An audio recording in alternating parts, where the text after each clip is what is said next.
सही में इस बंदे को आंसर देना चाहता हूँ। ये लिख रहा है, it only works when you think bitcoin goes 100% up, but remember one thing, when you buy bitcoin you are buying just digitals in the computer. It is not backed by anything, it is just gambling, it is just greed. अब मैं इनको answer देना चाहता हूँ। कोई ऐसा comment कैसे लिख सकता है विदाउट डूइंग एनी स्टडी? इन्होंने बस लिख दिया है क्योंकि इन्होंने बिटकॉइन की नॉलेज कभी ली ही नहीं है। मैं इनको बताना चाहता हूं कि ये चार्ट अगर आप देखें, इस चार्ट में हमको ये बताया जा रहा है कि मनी का सप्लाई बढ़ता जा रहा है। मनी किससे बैक है?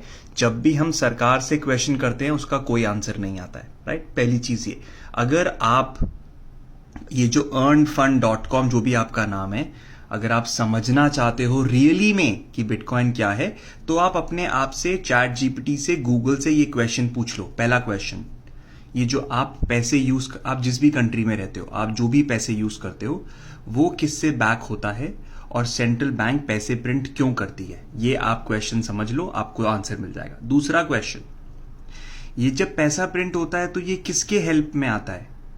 कौन एंटिटीज ऐसी हैं जो इस पैसे प्रिंट से फायदा उठाती हैं? आपको फायदा होता है, मेरे को फायदा होता है, या सरकार को फायदा होता है? यही सारी चीजें से परेशान होकर मैंने ये कोर्स बनाया था। उस कोर्स में मैंने यही क्वेश्चंस लिखे हैं।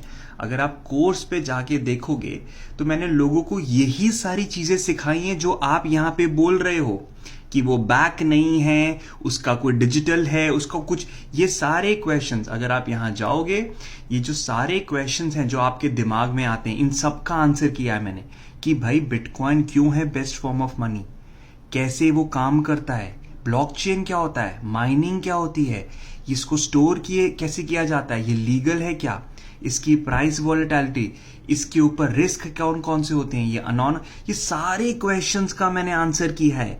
आप प्लीज पढ़ो, समझो और फिर क्वेश्चन करो।